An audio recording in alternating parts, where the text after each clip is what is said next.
It was supposed to be a quick, secret victory. Instead, it turned into one of the most famous blunders of the entire Cold War, the Bay of Pigs invasion. This is a story all about miscalculation, bad assumptions, and the kind of consequences that push the world right to the edge. So let's dive in. Okay, so to really get this, you've got to look at it from two totally different angles. From Fidel Castro's perspective in Havana, he saw all this American anger not as something aimed just at his little island. No, he saw it as a deep fear that his revolution would be like a spark, inspiring similar movements all across Latin America and, threatening U.S. power in its own backyard. And then you flip over to Washington, and wow, the view could not be more different. During his 1960 presidential run, John F. Kennedy framed Castro's Cuba as this massive, unacceptable threat. He really hammered this point home, painting the island as a Soviet base just 90 miles from Florida, a challenge that America just couldn't afford to ignore. The tension was already incredibly high on both sides. So you gotta understand, by the time JFK even puts his hands on the Bible to take the oath of office, this whole thing is already in motion.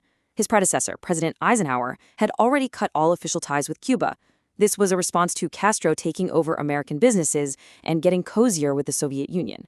The stage was absolutely set for something big to happen. And that something big came in the form of a secret plan.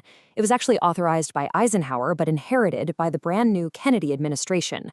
The goal was simple and ruthless: solve the Cuba problem and do it using the CIA's classic playbook for a covert operation. So the logic here was basically a two-part bet. It wasn't just about sending in an army of Cuban exiles, this group called Brigade 2506. The real gamble, the big hope, was that their invasion would be the spark that lights a nationwide fire, that the Cuban people themselves would rise up and kick Castro out. And listen, this was no small-time operation. The U.S. poured about $45 million into this thing, recruiting, training, and arming this exile army. That number alone tells you just how seriously Washington was taking this and how much they wanted this plan to work. But here's the thing. This whole expensive plan, it was basically a house of cards, built on four, let's say, very optimistic assumptions. The CIA was absolutely convinced that they could deny any involvement, that Castro was unpopular, that the people were just waiting for a reason to rebel, and, crucially, that the whole plan was a secret. As we're about to see, every single one of those assumptions was dead wrong. So how does a plan like this, years in the making, just completely collapse? Well, it happened fast. I mean, shockingly fast. What was supposed to be this triumphant liberation turned into an absolute disaster in less than 3 days. The whole thing started to go wrong, like, immediately. On April 15th, the first airstrike that was supposed to wipe out Castro's Air Force, a total dud. It missed most of its targets, and the supposedly disguised American planes were photographed. The cover was blown. This made Kennedy really nervous, so he made a call that sealed the invasion's fate. He canceled the second airstrike. That left the invaders with no air support, and they hadn't even landed yet. So on April 17th, the force lands. We're talking about roughly 1,400 CIA-trained Cuban exiles. They stormed the beaches at the Bay of Pigs, thinking they're about to lead a revolution. But instead of cheering crowds, they were met by an army, 20,000 of Castro's soldiers. And they weren't surprised. They knew the invasion was coming, and they were ready. With no air support and facing these kinds of odds, it was basically a trap from the moment they hit the sand. The result? Well, it was a total rout. Swift, brutal, and over in just a couple of days. The brigade was completely crushed. Almost the entire force was either killed or captured by Castro's army. The mission was an absolute, undeniable failure.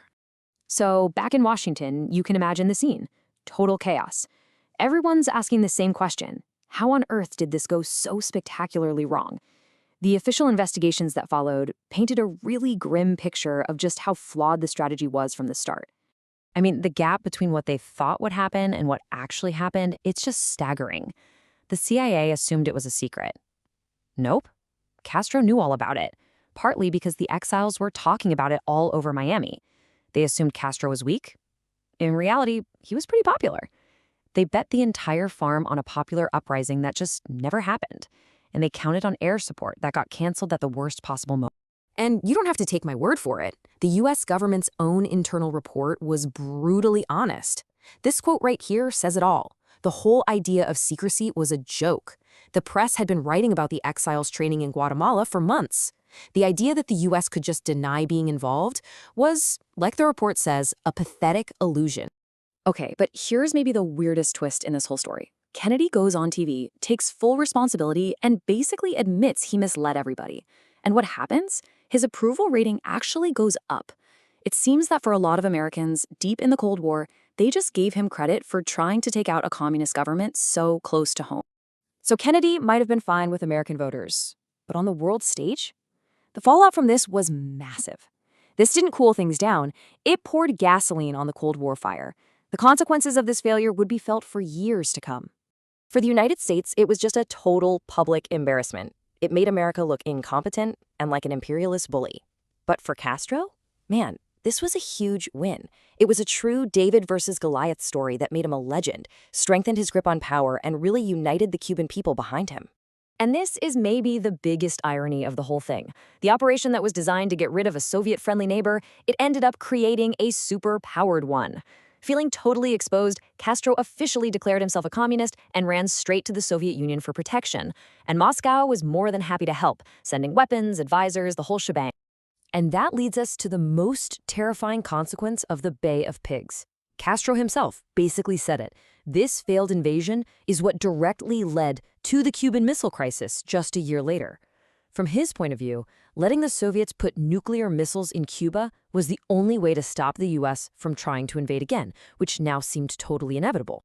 The Bay of Pigs really is a masterclass in the dangers of bad intelligence and just, well, wishful thinking. It's a powerful reminder that history is often shaped not by these perfect plans, but by spectacular miscalculations. And it leaves us with one last thing to think about. How do the lessons from a failed invasion on a Cuban beach more than 60 years ago help us understand the global conflicts we're facing right now?